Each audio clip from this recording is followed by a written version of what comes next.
नहीं चलेगी, नहीं चलेगी। मोदी तेरी तानाशाही नहीं चलेगी, नहीं चलेगी। मोदी तेरी तानाशाही नहीं चलेगी, नहीं चलेगी। मोदी तेरी तानाशाही नहीं चलेगी, नहीं चलेगी। मोदी सरकार होश में आओ, होश में आओ, होश में आओ, मोदी सरकार होश में आओ, होश में आओ, होश में आओ। संतों को न्याय दो, न्याय दो, न्याय दो।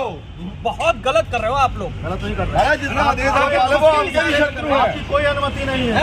किसके इशारे कर रहे हो? नहीं, सन्यासियों को क्या अनुमति चाहिए? मतलब सन्यासी मतलब मंदिर से बाहर नहीं जा सकता? नहीं, मंदिर से बाहर नहीं जा सकता सन्यासी?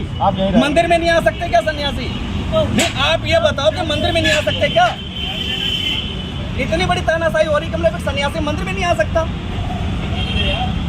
कर लो जो करना है। मैं मोदी जी से ये पूछना चाहता हूँ पूरा मुखर होकर के 110 करोड़ हिंदुओं के ओर से, मोदी जी मैं आपसे पूछना चाहता हूँ, जब इस्लाम के आदि CAA के नाम पर 1 साल तक दिल्ली को जाम कर सकते हैं, किसान आंदोलन, जब किसान आंदोलन में पूरी दिल्ली को किसान जाम कर सकते हैं और आप बाद में उस कानून को वापस भी ले लेते हो, तो हमारे एक दिन के आंदोलन से तुमको क्या फर्क पड़ने वाला था? क्यों इसको रोका गया? इसका तुम्हें जवाब देना पड़ेगा। महाराज जी, मैं महंत यति राम सोप्यांगिरी, शिष्य श्री पंचदशनाम जूना अखाड़ा महामंडलेश्वर यति नरसिंह गिरी महाराज जी। तो महाराज जी क्या हुआ जो यहाँ पे रुके हुए हो? हम 1 मार्च 2026 को सर्वानंद घाट हरिद्वार से पैदल हम अपने गुरु भाइयों के साथ, शिष्यों के साथ में चले थे, लेकिन बीच में ये केंद्र सरकार ने अनेकों प्रकार से प्रयास किया कि किसी तरीके से जो है UGC का ये आंदोलन को कमज़ोर किया जाए, और उसके बाद में जो है फिर यहाँ ये सिद्धपीठ जो है श्री मनन धाम में यहाँ आकर के हमें जो है परसों शाम से ही पूरी पुलिस बल लगा करके हमको यहाँ पे कैद कर रखा है। फिर भी हम निरंतर प्रयास करते रहे, आज भी हमने प्रयास किया और हमने इनसे कहा भी कि भाई देखो, आप लोगों के भविष्य को बचाने के लिए ही हम ये प्रोटेस्ट कर रहे हैं, लेकिन फिर भी जो है ये तानाशाही सरकार, अब तो हमें ये कहना पड़ रहा है कि जिस प्रकार से सीढ़ियां तैयार हो गई हैं केंद्र सरकार की, कहीं ना कहीं जो है ये लीक ना हो जाए, इसलिए मोदी और मद भागवत मिलकर के हम सभी हिंदुओं को मानने का पूरा ये कयाम का फरमान जारी कर दिया है। प्रदर्शन क्यों नहीं करने दिया जा रहा? क्या वजह लग रही है? प्रदर्शन इसलिए नहीं किया जा रहा है क्योंकि अब ये सरकार जो है डर चुकी है। अब ये जो है सरकार डर चुकी है, सरकार बचने वाली। हालांकि मैं राजनीतिक या मोदी जी, देखिए योगी जी, अरे योगी जी को ही तो ये सब गिराने के लिए सब षड्यंत्र है। ये रंगा बिल्ला दोनों गुजराती जो है ये षड्यंत्र पूरा इसीलिए है। लेकिन मुझे पूरा विश्वास है योगी जी एक संत हैं, बड़े पीठ के पीठाधीश्वर हैं, और वो हमारे पूज्य जो है हमारे संत हैं, तो वो कहीं ना कहीं बहुत सारी जो है इनके ऊपर ऐसी है कि मतलब दबाव जिसके कारण, लेकिन नहीं, वो जरूर हम सब सनातनी हिंदुओं के लिए वो खड़े होंगे। और हम तो ये कहते हैं कि योगी जी आपके चरणों में निवेदन करता हूं कि आप वहां तक अगर पहुंचे हैं तो हम सभी सनातनी हिंदुओं के ही रक्षा के लिए आप वहां पहुंचे हैं, सनातन धर्म की रक्षा के लिए वहां तक पहुंचे हैं। आप आज ही इस्तीफा दे दीजिए, आप कोई सत्ता के भूखे नहीं हैं।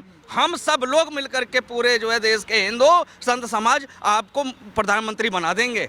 आपको प्रधानमंत्री के रूप में हम देखना चाहते हैं। योगी जी को प्रधानमंत्री बना देंगे? बिल्कुल, हम पूरा संत समाज, पूरे देश के हिंदू उनको प्रधानमंत्री बना करके ही रहेंगे, तब जाकर के कहीं ये हिंदू समाज बच जाएगा। और मैं हिंदुओं को भी कहना चाहता हूं कि आप लोग एक संत जो योगी जी हैं, जो बहुत अच्छा काम कर रहे हैं, उनको प्रधानमंत्री बनाना है, बना करके रहना है। क्या कहेंगे, क्या केवल योगी जी को हटाने के लिए UGC लाए गए हैं? देखिए, चुनाव होना है 2027 में चुनाव होने वाला है, और बहुत कई सालों से मोदी जी और अमित शाह, ये जो तथाकथित हिंदूवादी हैं, तो ये लगातार प्रयास कर रहे हैं कि किस तरह से योगी जी को डैमेज किया जाए, क्योंकि योगी जी की प्रतिष्ठा से, और इसमें कोई दो राय नहीं है कि योगी जी एक सच्चे संत हैं, योगी जी एक सच्चे हिंदूवादी हैं।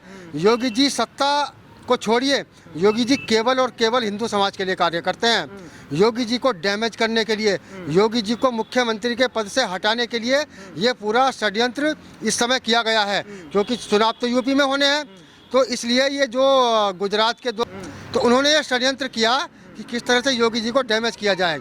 और ये जो हमें रोकने का षड्यंत्र हुआ, ये गृह मंत्रालय के इशारे पर हुआ है, अमित शाह के इशारे पर हुआ है। योगी जी की पुलिस हमें उत्तर प्रदेश के बॉर्डर से और यहाँ तक पूरी सुरक्षा देते हुए लाई, साथ साथ में पुलिस भी चली, LIU भी चला, IB भी चला, सब चला, सबने हमें कोऑपरेट किया। लेकिन जब जैसे ही परसों रात को केंद्र सरकार का आदेश आता है, तो पुलिस को अपनी ड्यूटी निभाते हुए मजबूरी में हमें रोकना पड़ता है। क्या कहेंगे महाराज जी, जो पूरा का पूरा आज प्रोटेस्ट होना था रामलीला मैदान में, लोग पहुंच नहीं पाए, ज़्यादातर लोगों को हाउस अरेस्ट कर लिया गया। देखिए ये बहुत ही निंदनीय है। इतना मतलब एक संवैधानिक देश में रहकर हम शांतिपूर्ण तरीके से एक अपनी एक मांग लेके जा रहे थे कि ये जो काले कानून है ये हम सनातनियों को बांटने का काम करेंगे, क्योंकि परिस्थितियां ऐसी पैदा हो जाएंगी कि हिंदू आपस में ही लड़के मर जाएगा।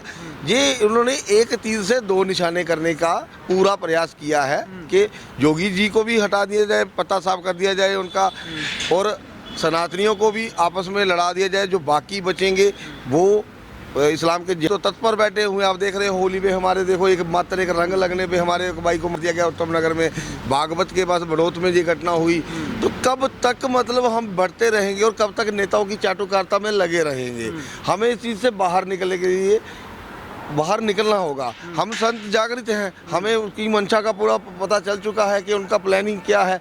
इनकी प्लानिंग जो हुई है, एक अंतर्राष्ट्रीय षड्यंत्र के तहत ये बीजेपी के नेता जो है ये हायर किए गए हैं कि जाके अपना समाज को तोड़ो, क्योंकि इस देश को इस्लामीकरण करने के लिए जो गजवा हिंद का कंसेप्ट वो लोग 2047 में गजवा हिंद करने का जो कंसेप्ट लेके चल रहे हैं, बीजेपी सरकार जो आज की सो कॉल्ड हिंदूवादी सरकार है वो उनका साथ दे रही है। उसमें कहते हैं कि स्वर्णों ने बड़ा अत्याचार किया यहाँ दलितों पे। देखिए हमारे ये तो मनगढ़ कहानियां हैं, ये तो उसमें भी बताया गया कि 500 साल प्यासे रहे, हमें स्तन ढकने के लिए अधिकार नहीं था। ये मनगढ़ कहानियां हैं। रामचंद्र जी के मित्र से केटव हैं, आपने देखा होगा, उसमें कभी उन्होंने भेदभाव नहीं किया। तो ये जाति प्रथा ये मुगल काल के बाद शुरू हुई कि देश को टूटे। देखो जैसे पुरानी एक कहावत है कि 4 लकड़ियों का बंडल है तो उसको तोड़ना मुश्किल हो जाता है। तो ये एक प्रकरण है जो मुगल काल से शुरू है। अंग्रेजों ने भी वही नीति अपनाई, उसके बाद कांग्रेस ने भी वही नीति अपनाई, और उसके बाद यही भी वही नीति अपना रहे हैं देश को बांटने का, क्योंकि बटेगा इंडिया तो गुलामी करेगा इंडिया। एक तरफ नारा देता है योगी जी मोदी जी, बटेंगे तो कटेंगे। वही तो हमें समझ नहीं आ रहा है। एक तरफ आप तो नारा दे रहे हैं कि बटेंगे तो कटेंगे और खुद ही बांटने का काम कर रहे हैं, तो ये बड़ी निंदनीय है। मतलब लग नहीं रहा कि हमारे ये तो सीधा सीधा लोकतंत्र पे हमला है। ये इमरजेंसी जैसी स्थिति जो इस देश में पैदा करने की चाल चल रही है इनकी। इमरजेंसी तो इंदिरा जी के टाइम पे थी, मोदी जी बार बार कहते हैं, आप कह रहे हैं कि मोदी जी इमरजेंसी लगाने जैसा काम कर रहे हैं। ये उन्होंने उन्हीं से सीखा है, क्योंकि भुगता है उन्होंने। आज वही स्थिति वो पैदा कर रहे हैं देश में। नहीं तो ये कानून लाने की आवश्यकता क्या थी? अगर कानून लाना होता, जनसंख्या नियंत्रण कानून लाते देश हित में, और बहुत से हमारी मांगे हैं कि देश हित में, जिससे हमारा देश, हमारे सनातनी जो है वो आगे बढ़े। मगर इन्होंने वो वाले उसकी तरफ ध्यान ही नहीं है। ये ऐसा कानून उठा के ले आए भी जो देश को भ्रमित किया जा रहा है, सनातनियों को बांटने का काम किया जा रहा है, जो हम संत समाज कभी नहीं स्वीकार, हमें ये कानून बिल्कुल स्वीकार नहीं है। कुछ लोग कह रहे हैं कि 2027 में चुनाव भी होना है, योगी जी को उसका पूरा नुकसान होगा, आपको क्या लगता है? योगी जी को तो हमारे उन्होंने मेन टारगेट पे रखा है। वो संत हैं और वो इनके कहे अनुसार नहीं चलते हैं। वो अपना हिंदू तबका वो चलाते हैं, जो चीज़ इनको पसंद नहीं है। तो ये योजनाबद्ध तरीके से 2027 में उनको सीएम बनने ना दिया जाए, तो तीसरी बार वो सीएम बनेंगे। तो तीसरी बार अगर सीएम बन गए तो वो सीधे प्रधानमंत्री पद के दावेदार हो जाएंगे। जिस तरह से मध्य प्रदेश में शिवराज चौहान को 2 बार बना दिया गया, तीसरी बार नहीं बनाया गया ताकि वो प्रधानमंत्री का दावा ना कर पाए। तो वही प्रक्रिया जो जहाँ पे चल रही है। मैं योगी जी से आह्वान करूँगा कि त्यागो, जितना जल्दी हो सकती है इस बीजेपी को त्यागो, और अपनी वाहिनी का एक आह्वान पर, आपके एक आह्वान पर सारी पूरा देश के हिंदू, जिसमें दलित भी शामिल हैं, जिसमें स्वर्ण भी हैं, जिसमें सभी हैं, वो सब आपको प्रधानमंत्री के रूप में देखना चाहते हैं। यानी कि आप कह रहे हैं कि ये योगी जी को सीधा प्रधानमंत्री से रोकने की साजिश है? जी, क्यों योगी जी की लोकप्रियता बढ़ गई है इसलिए सब किया जा रहा है? देखिए ये तो होता ही है, आपस में आरएसएस ने किया गया है, आरएसएस ने यही किया है, और जो इनका कहना नहीं मानता उनका पत्ता साफ करने में जो महारत है इनको। तो वही चीज़ जो है उसी चाल में योगी जी फंसते हैं आज। और अंत में मैं मोदी जी से ये पूछना चाहता हूँ, पूरा मुखर होकर के 110 करोड़ हिंदुओं के ओर से, मोदी जी मैं आपसे पूछना चाहता हूँ, जब इस्लाम के दी CAA के नाम पर 1 साल तक दिल्ली को जाम कर सकते हैं, किसान आंदोलन, जब किसान आंदोलन में पूरी दिल्ली को किसान जाम कर सकते हैं, और आप बाद में उस कानून को वापस भी ले लेते हो, तो हमारे 1 दिन के आंदोलन से तुमको क्या फर्क पड़ने वाला था? क्यों इसको रोका गया? इसका तुम्हें जवाब देना पड़ेगा।